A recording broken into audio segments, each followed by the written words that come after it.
मौन रहकर और दिमाग शांत रखकर लिया हुआ कोई सा भी निर्णय जीत अवश्य दिलाता है और खुद को मन से बलवान बनाता है। ऐसी सीख गौतम बुद्ध ने कई सालों पहले की पीढ़ी को क्यों दी थी? इसके पीछे का रहस्य क्या है? आज इसी रहस्य के बारे में हम गौतम बुद्ध की इस प्रेरणादायक कहानी के माध्यम से जानेंगे। तो बिना देर किए चलिए उन कहानियों की शुरुआत करते हैं। पहली कहानी, बुद्ध की शिक्षा से गांव का उद्धार हुआ। एक युवक ने बुद्ध से आकर कहा, मेरा गांव अशिक्षित है, मैं अपने परिवार से झगड़कर थोड़ा बहुत पढ़ पाया हूं, आगे और पढ़ना चाहता हूं, किंतु सभी रोक रहे हैं। घर के लोग सोचते हैं कि खेती में खूब पैसा है और उसके लिए किसी शिक्षा की आवश्यकता नहीं है। यही सोच गांव वालों की भी है। कृपया आप मेरे गांव चलकर वहां शिक्षा का प्रसार करवाइए। बुद्ध युवक की बात मानकर गांव आ गए। धर्मभीरू ग्रामीणों ने बुद्ध का सत्कार किया और रोज उनके प्रवचन सुनने आने लगे। बुद्ध जब भी शिक्षा का महत्व बताते, ग्रामीण विरोधी मत रखते। एक दिन एक महिला अपने 5 साल के बच्चे के लिए पूछने लगी कि उसे किस उम्र से शिक्षा दिलवाए। तब बुद्ध ने समझाया कि तुम्हें तो 5 वर्ष पूर्व उसकी शिक्षा शुरू कर देनी थी। उसे क्या खाना है, क्या नहीं, कैसे व क्या बोलना है आदि बातें शुरू से सिखाओगी, तभी तो वह अपना उचित ख्याल रख सकेगा। बुद्ध की यह बात महिला सहित सभी ग्रामीणों को समझ में आ गई। उन्होंने अपने बच्चों को विद्यालय भेजना शुरू किया। यह समय वर्षा का था। युवक ने लोगों को जल संग्रहण की तकनीक बताई। अधिकांश ने उपहास किया, किंतु युवक अपना काम करता रहा। बुद्ध का सहयोग प्राप्त था, इसलिए किसी ने उसका खुलकर विरोध नहीं किया। जब गर्मी में भीषण जल संकट के कारण फसलें सूखने लगीं, तो युवक ने कुएं खुदवाए, जिनमें जल संग्रहण की तकनीक के कारण खूब पानी निकला। ग्रामीण अब शिक्षा का महत्व समझ चुके थे। धीरे धीरे संपूर्ण गांव शिक्षित हो गया। ज्ञान हर उम्र में अर्जित किया जा सकता है। यही ज्ञान हमें जीवन में आने वाली समस्याओं के समाधान की राह सुझाता है। तो चलिए दोस्तों, अब गौतम बुद्ध की दूसरी कहानी की शुरुआत करते हैं। दूसरी कहानी, सबका हित करो। एक दिन एक व्यक्ति बुद्ध के पास पहुंचा। वह बहुत अधिक तनाव में था। अनेक प्रश्न उसके दिमाग में घूम घूम कर उसे परेशान कर रहे थे, जैसे आत्मा क्या है, आदमी मृत्यु के बाद कहां जाता है, सृष्टि का निर्माता कौन है, स्वर्ग नरक की अवधारणा कहां तक सच है और ईश्वर है या नहीं। उसे इन प्रश्नों के उत्तर नहीं मिल रहे थे। जब वह बुद्ध के पास पहुंचा तो उसने देखा कि बुद्ध को कई लोग घेर कर बैठे हैं। बुद्ध उन सभी के प्रश्नों व जिज्ञासाओं का समाधान अत्यंत सहज भाव से कर रहे हैं। काफी देर तक यह क्रम चलता रहा, किंतु बुद्ध हर एक को धैर्यपूर्वक संतुष्ट करते रहे। बेचारा व्यक्ति वहां का हाल देखकर परेशान हो गया। उसने सोचा कि इन्हें दुनियादारी के मामलों में पड़ने से क्या लाभ, अपना भगवत भजन करें और बुनियादी समस्याओं से ग्रस्त इन लोगों को भगाए। किंतु बुद्ध का व्यवहार देखकर तो ऐसा लग रहा था मानो इन लोगों का दुख उनका अपना दुख है। आखिर उस व्यक्ति ने पूछ ही लिया, महाराज आपको इन सांसारिक बातों से क्या लेना देना? बुद्ध बोले, मैं ज्ञानी नहीं हूं और इंसान हूं। वैसे भी वह ज्ञान किस काम का जो इतना घमंडी और आत्मकेंद्रित हो कि अपने अतिरिक्त दूसरे की चिंता ही ना कर सके। ऐसा ज्ञान तो अज्ञान से भी बुरा है। बुद्ध की बातें सुनकर व्यक्ति की उलझन दूर हो गई। उस दिन से उसकी सोच व आचरण दोनों बदल गए। कथा का सार यह है कि ज्ञान तभी सार्थक होता है जब वह लोक कल्याण में संलग्न हो। चलिए दोस्तों, अब गौतम बुद्ध की तीसरी कहानी की शुरुआत करते हैं। तीसरी कहानी, ज्ञान की सार्थकता। एक व्यक्ति बुद्ध के पास गया और बोला कि गुरुदेव, मुझे जीवन के सत्य का पूर्ण ज्ञान है, फिर भी मेरा मन किसी काम में नहीं लगता। इस अस्थिरता का क्या कारण है? बुद्ध ने उसे रात तक इंतजार करने के लिए कहा। रात होने पर वे उसे झील के पास ले गए और झील में चांद का प्रतिबिंब दिखाकर बोले कि एक चांद आकाश में और एक झील में। तुम्हारा मन इस झील की तरह है, तुम्हारे पास ज्ञान तो है, लेकिन तुम उसे इस्तेमाल करने की बजाय मन में लेकर बैठे हो। ठीक वैसे जैसे झील चांद का प्रतिबिंब लेकर बैठी है। तुम्हारा ज्ञान तभी सार्थक होगा जब तुम उसे व्यवहार में एकाग्रता व संयम के साथ अपनाने की कोशिश करो। झील का चांद तो भ्रम है, तुम्हें अपने काम में मन लगाने के लिए आकाश के चंद्रमा की तरह बनना है। झील का चांद तो पानी में पत्थर गिराने पर हिलने लगता है। जैसे तुम्हारा मन जरा जरा सी बात पर डोलने लगता है, तुम्हें अपने ज्ञान और विवेक को जीवन में नियम पूर्वक लाना होगा तथा अपने जीवन को सार्थक एवं लक्ष्य हासिल करने में लगाना होगा। खुद को आकाश के चांद के बराबर बनाओ। शुरू में थोड़ी परेशानी आएगी, पर कुछ समय बाद ही तुम्हें दूसरी आहट हो जाएगी। उस व्यक्ति की समस्या दूर हो गई और वह बहुत प्रसन्न हुआ। उसने महात्मा बुद्ध के चरण स्पर्श करते हुए कृतज्ञता व्यक्त की और अंत में वहां से चला गया। चलिए दोस्तों, अब गौतम बुद्ध की चौथी कहानी की शुरुआत करते हैं। चौथी कहानी बहुत समय पहले की बात है। प्रतापगढ़ के राजा को कोई संतान नहीं थी। राजा ने फैसला किया कि वह अपने राज्य के किसी बच्चे को ही अपना उत्तराधिकारी चुनेगा। इसी इरादे से उसने एक दिन सभी बच्चों को बुलाया गया। राजा ने घोषणा की कि वह वहां मौजूद बच्चों में से ही किसी को अपना उत्तराधिकारी चुनेगा। उसके बाद उसने सभी बच्चों के बीच एक छोटी सी थैली बंटवा दी और बोला, प्यारे बच्चों, आप सभी को जो थैली दी गई है उसमें अलग अलग पौधों के बीज हैं। हर बच्चे को सिर्फ एक ही बीज दिया गया है। आपको इसे अपने घर ले जाकर एक गमले में लगाना है। 6 महीने बाद हम फिर यहाँ इकट्ठा होंगे और उस समय मैं फैसला करूंगा कि मेरे बाद प्रतापगढ़ का अगला शासक कौन होगा। उन्हीं लड़कों में ध्रुव नाम का भी एक लड़का था। बाकी बच्चों की तरह वह भी बीज लेकर खुशी खुशी अपने घर वापस पहुंच गया। मां की मदद से उसने एक गमला चुना और उसमें और अच्छे से उसकी देखभाल करता। दिन बीतने लगे, पर हफ्ते 2 हफ्ते बाद भी ध्रुव के गमले में पौधे का कोई नामो निशान नहीं था। वहीं अब आसपास के कुछ बच्चों के गमलों में उपज दिखने लगी थी। ध्रुव ने सोचा कि हो सकता है उसका बीज कुछ अलग हो और कुछ दिनों बाद उसमें से कुछ निकले, और ऐसा सोचकर वह पूरी लगन से गमले की देखभाल करता रहा। पर 3 महीने बीत जाने पर भी उसका गमला खाली था। वहीं दूसरी ओर बाकी बच्चों के गमलों में अच्छे खासे पौधे उग गए थे। कुछ में तो फल फूल भी दिखाई देने लगे थे। ध्रुव का खाली गमला देख सभी उसका मजाक बनाते और उस पर हंसते। यहां तक कि कुछ बड़े बुजुर्ग भी उसे बेकार में मेहनत करने से मना करते। पर इसके बावजूद ध्रुव ने हार नहीं मानी और लगातार गमले की देखभाल करता रहा। देखते देखते 6 महीने भी बीत गए और राजा के सामने अपना गमला ले जाने का दिन आ गया। ध्रुव चिंतित था क्योंकि अभी भी उसे गमले में कुछ नहीं निकला था। वह मन ही मन सोचने लगा, अगर मैं ऐसे ही राजा के सामने चला गया तो सब लोग मुझ पर कितना हंसेंगे, और कहीं राजा भी मुझसे नाराज हो गया और सजा दे दी तो किसी को यकीन नहीं होगा कि मैं बीज में रोज पानी डालता था। सब मुझे कितना आलसी समझेंगे। मां ध्रुव की परेशानी समझ रही थी। उसने ध्रुव की आंखों में आंखें डालकर कहा, नतीजा जो कुछ भी हो, तुम्हें राजा को उसका दिया हुआ बीज लौटाना ही चाहिए। तय दिन सभी बच्चे राजमहल के मैदान में इकट्ठा हो गए। वहां एक से बढ़कर एक पौधों का अंबार लगा था। रंग बिरंगे फूलों की खुशबू से पूरा महल सुगंधित हो गया। ध्रुव का खाली गमला देख बाकी बच्चे उसका मजाक उड़ा रहे थे कि तभी राजा के आने की घोषणा हुई। सभी बच्चे शांति से अपनी जगह खड़े हो गए। सबके अंदर बस एक ही प्रश्न चल रहा था कि कौन बनेगा राजा। राजा बच्चों के बीच से होकर आगे बढ़ने लगे। वह जहां से भी गुजरते बच्चे तन कर खड़े हो जाते और अपने आप को योग्य उत्तराधिकारी साबित करने की कोशिश करते। तमाम खूबसूरत पौधों को देखने के बाद राजा की नजर ध्रुव पर पड़ी। राजा ने ध्रुव से पूछा, क्या हुआ, तुम्हारा गमला खाली क्यों है? ध्रुव बोला, है राजन, मैं रोज इसमें पानी डालता था, धूप दिखाता था। 6 महीने तक मैंने इसकी पूरी देखभाल की, पर फिर भी इसमें से पौधा ही नहीं निकला। ध्रुव कुछ हिचकिचाहट के साथ बोला। राजा बाकी गमलों को देखने के लिए आगे बढ़ गया और जब सभी गमले देखने के बाद उसने बच्चों को संबोधित किया, आप लोगों ने खुद को साबित करने के लिए कड़ी मेहनत की। ज्यादातर लोग किसी भी कीमत पर राजा बनना चाहते हैं, लेकिन एक लड़का है जो यहाँ खाली हाथ ही चला आया। ध्रुव, तुम यहाँ मेरे पास आओ। सबके सामने इस तरह बुलाया जाना ध्रुव को कुछ अजीब लगा। वह धीरे धीरे आगे बढ़ने लगा। जैसे ही राजा ने उसका गमला उठाकर बाकी बच्चों को दिखाया, सभी हंसने लगे। शांत हो जाइए, राजा ने ऊंची आवाज में कहा। 6 महीने पहले मैंने आपको बीज दिए थे और अपने अपने पौधों के साथ आने को कहा था। मैंने आपको जो बीज दिए थे वो बंजर थे। आप चाहे उसकी जितनी भी देखभाल करते, उसमें से कुछ नहीं निकलता। लेकिन अफसोस है कि आप सबके बीच में बस एक ध्रुव ही है जो खाली हाथ यहां उपस्थित हुआ है। आप सबको उससे सीखना चाहिए।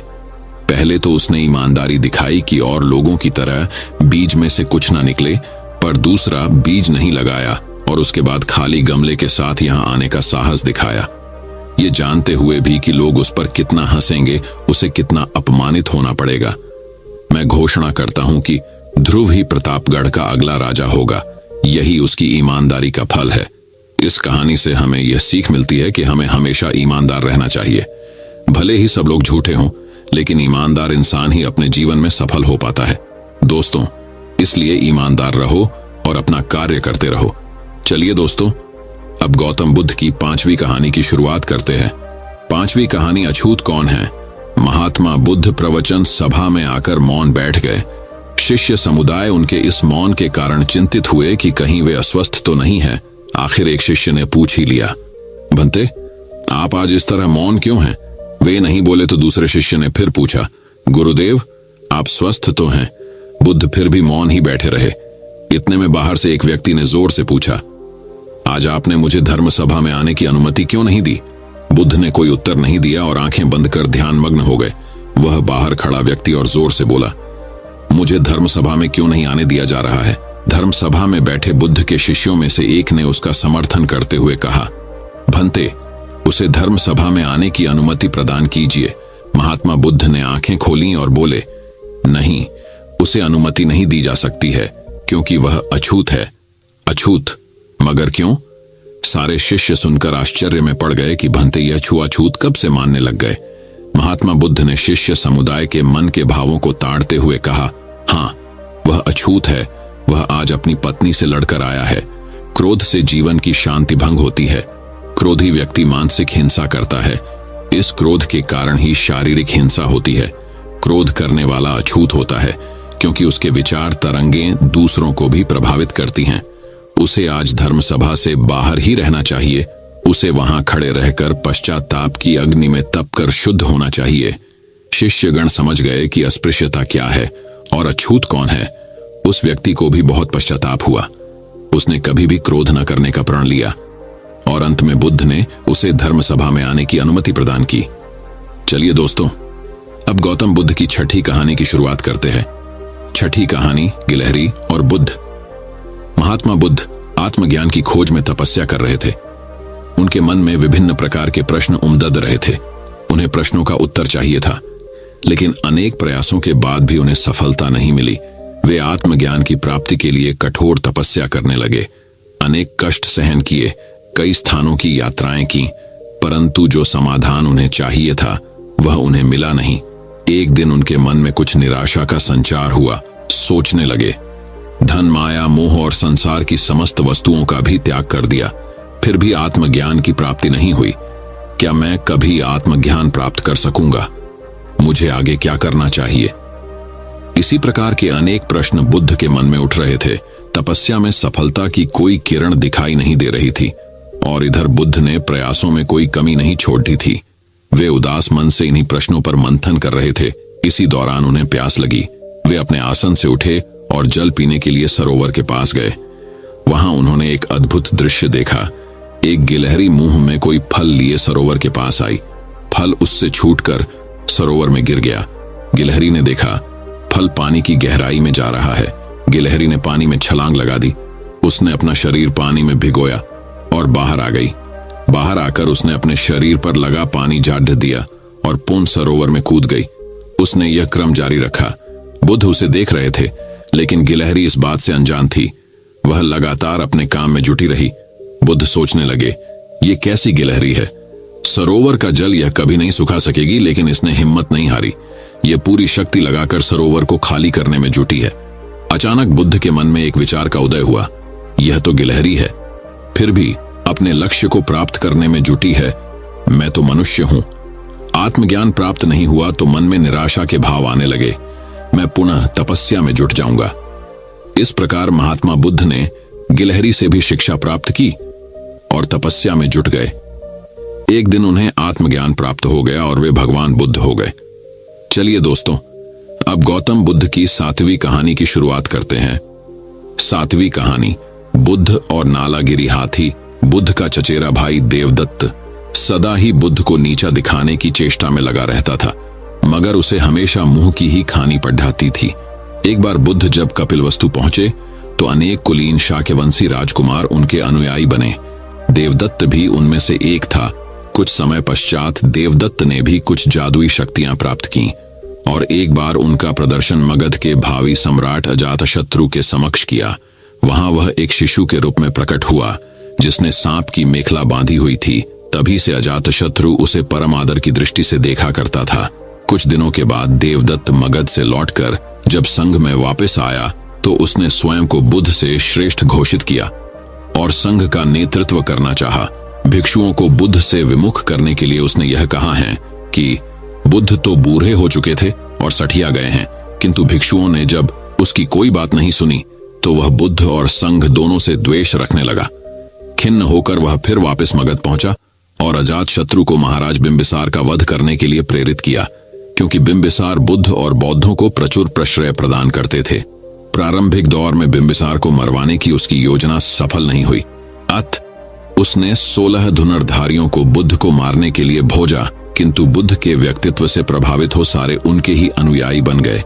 क्रोध में देवदत्त ने तब बुद्ध पर ग्रीकूट पर्वत की छोटी से एक चट्टान लुढ़काया, जिसे पहाड़ से ही उत्पन्न हो दो पढ़े पत्थरों ने रास्ते में ही रोक दिया। देवदत्त के क्रोध की सीमा न रही। उसने एक दिन मगध राज के अस्तबल में जाकर एक विशाल हाथी नालगिरी को तादही पिलाकर बुद्ध के आगमन के मार्ग में भेज दिया।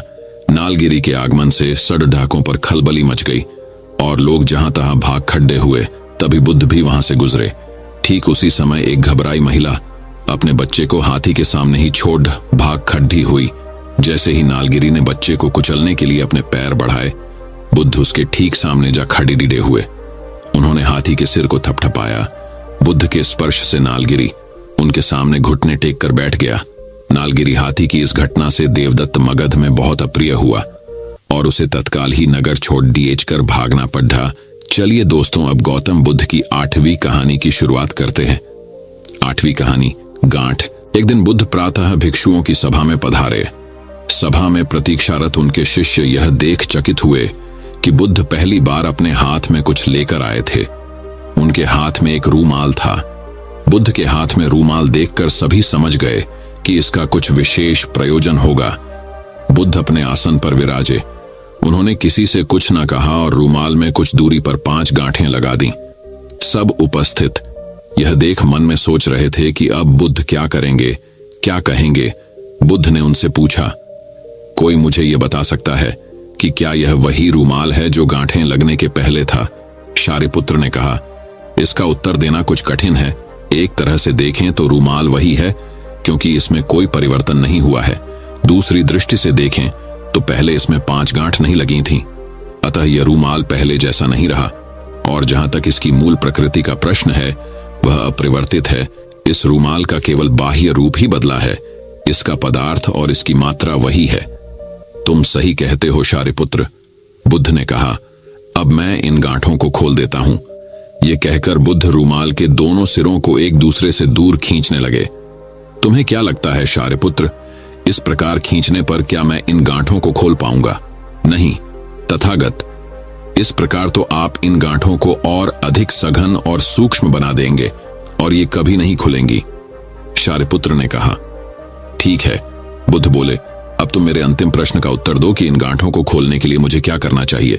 शारिपुत्र ने कहा, तथागत, इसके लिए मुझे सर्वप्रथम निकटता से यह देखना होगा कि ये गांठें कैसे लगाई गई हैं। इसका ज्ञान किए बिना मैं इन्हें खोलने का उपाय नहीं बता सकता। तुम सत्य कहते हो शारिपुत्र, तुम धन्य हो, क्योंकि यही जानना सबसे आवश्यक है। आधारभूत प्रश्न यही है। जिस समस्या में तुम पड़े हो उससे बाहर निकलने के लिए यह जानना जरूरी है कि तुम उससे ग्रस्त क्यों हुए। यदि तुम यह बुनियादी व मौलिक परीक्षण नहीं करोगे तो संकट अधिक ही गहराएगा। लेकिन विश्व में सभी ऐसा ही कर रहे हैं। वे पूछते हैं, हम काम, क्रोध, लोभ, मोह, अहंकार, परिग्रह आदि आदि वृत्तियों से बाहर कैसे निकलें? लेकिन वे यह नहीं पूछते कि हम इन वृत्तियों में कैसे पड़े। चलिए दोस्तों, अब गौतम बुद्ध की 9वीं कहानी की शुरुआत करते हैं। 9वीं कहानी, सबसे बड़ा दान। कई दिनों के विहार के बाद भगवान बुद्ध मगध की राजधानी राजगृह से प्रस्थान करने वाले थे। लोगों को जब यह पता चला तो वे उनके लिए भेंट आदि लेकर उनके दर्शनों के लिए आने लगे। अपने शिष्यों के साथ बैठे हुए बुद्ध लोगों की भेंट स्वीकार कर रहे थे। सम्राट बिंबिसार ने उन्हें भूमि, खाद्य, वस्त्र, वाहन आदि प्रदान किए। नगर सेठों ने भी धन, धान्य और स्वर्ण आभूषण उनके चरणों में अर्पित कर दिए। सभी के दान को स्वीकार करने के लिए बुद्ध अपना दायां हाथ उठाकर स्वीकृति इंगित कर देते थे। भीड़ में एक वृद्धा भी थी। वह बुद्ध से बोली, भगवान, मैं बहुत निर्धन हूं। मेरे पास आपको देने के लिए कुछ भी नहीं है। आज मुझे पेड़ से एक आम गिरा हुआ मिल गया। मैं उसे खा रही थी, तभी मैंने आपके प्रस्थान करने का समाचार सुना। उस समय तक मैं आधा आम खा चुकी थी। मैं भी आपको कुछ अर्पित करना चाहती हूँ, लेकिन मेरे पास इस आधे खाए हुए आम के सिवा कुछ भी नहीं है। इसे ही मैं आपको भेंट करना चाहती हूँ। कृपया मेरी भेंट स्वीकार करें। वहां उपस्थित अपार जनसमुदाय, राजा महाराजाओं और सेठों ने देखा कि भगवान बुद्ध अपने आसन से उठकर नीचे आए और उन्होंने दोनों हाथ फैलाकर वृद्धा का आधा आम स्वीकार किया। सम्राट बिंबिसार ने चकित होकर बुद्ध से पूछा, महात्मा, एक से बढ़कर एक अनुपम और बहुमूल्य उपहार तो आपने केवल हाथ हिलाकर ही स्वीकार कर लिए, लेकिन इस बुढ़िया के झूठे आम को लेने के लिए आप आसन से नीचे उतरकर आ गए। इसमें ऐसी कौन सी विशेषता है? बुद्ध मुस्कुराकर बोले, इस वृद्धा ने मुझे अपनी समस्त पूंजी दे दी है। आप लोगों ने मुझे जो कुछ भी दिया है वह तो आपकी संपत्ति का कुछ अंश ही है, और उसके बदले में आपने दान करने का अहंकार भी अपने मन में रखा है।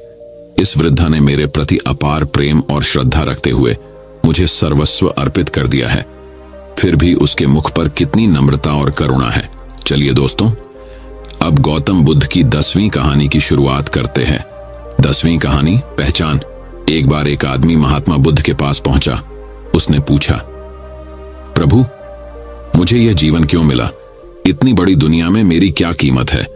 बुद्ध उसकी बात सुनकर मुस्कुराए और उसे एक चमकीला पत्थर देते हुए बोले, जाओ, पहले इस पत्थर का मूल्य पता करके आओ, पर ध्यान रहे, इसे बेचना नहीं, सिर्फ मूल्य पता करना है। वह आदमी उस पत्थर को लेकर एक आम वाले के पास पहुंचा और उसे पत्थर दिखाते हुए बोला, इसकी कीमत क्या होगी?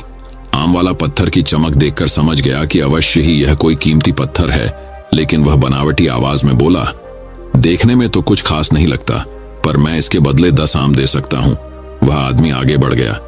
सामने एक सब्जी वाला था। उसने उससे पत्थर का दाम पूछा। सब्जी वाला बोला, मैं इस पत्थर के बदले एक बोरी आलू दे सकता हूं। आदमी आगे चल पड़ा। उसे लगा पत्थर कीमती है, किसी जौहरी से इसकी कीमत पता करनी चाहिए।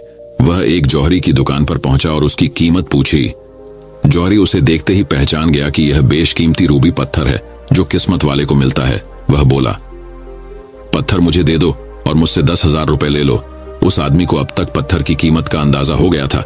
वह बुद्ध के पास लौटने के लिए मुड़ा। जौहरी उसे रोकते हुए बोला, अरे रुको तो भाई, मैं इसके 50,000 दे सकता हूं। लेकिन वह आदमी फिर भी नहीं रुका। जौहरी किसी कीमत पर उस पत्थर को अपने हाथ से नहीं जाने देना चाहता था। वह उछलकर उसके आगे आ गया और हाथ जोड़कर बोला, तुम यह पत्थर मुझे दे दो, मैं 1 लाख रुपए देने को तैयार हूं। वह आदमी जौहरी से पीछा छुड़ाकर जाने लगा। जौहरी ने पीछे से आवाज लगाई, ये बेशकीमती पत्थर है, अनमोल है, तुम जितने पैसे कहोगे मैं दे दूंगा। यह सुनकर वह आदमी हैरान परेशान हो गया। वह सीधा बुद्ध के पास पहुंचा और उन्हें पत्थर वापस करते हुए सारी बात कह सुनाई। बुद्ध मुस्कुराकर बोले, आम वाले ने इसकी कीमत 10 आम लगाई, आलू वाले ने 1 बोरी आलू, और जौहरी ने बताया कि अनमोल है। इस पत्थर के गुण जिसने जितने समझे उसने उसकी उतनी कीमत लगाई। ऐसे ही यह जीवन है। हर आदमी एक हीरे के समान है। दुनिया उसे जितना पहचान पाती है उसे उतनी महत्ता देती है, लेकिन आदमी और हीरे में एक फर्क यह है कि हीरे को कोई दूसरा तराशता है और आदमी को खुद अपने आप को तराशना पड़ता है। तुम भी अपने आप को तराश कर अपनी चमक बिखेरो, तुम्हें भी तुम्हारी कीमत बताने वाले मिल ही जाएंगे। दोस्तों, मैं उम्मीद करता हूं कि यह कहानी सुनने से आपके जीवन में अच्छे बदलाव आए होंगे। आपको इस वीडियो से क्या सीखने मिला ये कमेंट करके जरूर बताएं और अपने परिवार, दोस्तों या आपके करीबी इंसान के साथ ये कहानी शेयर करके उन्हें भी इस ज्ञान से परिचित करवाएं। बाकी अगर आपको ये वीडियो दिल से अच्छी लगी हो तभी इस वीडियो को लाइक कर देना, और आपने अब तक इस चैनल को सब्सक्राइब न किया हो तो चैनल को सब्सक्राइब भी जरूर कर देना। आपका हर दिन शुभ हो और खुशियों से आपका जीवन भरा रहे। धन्यवाद। नमो बुद्धाय।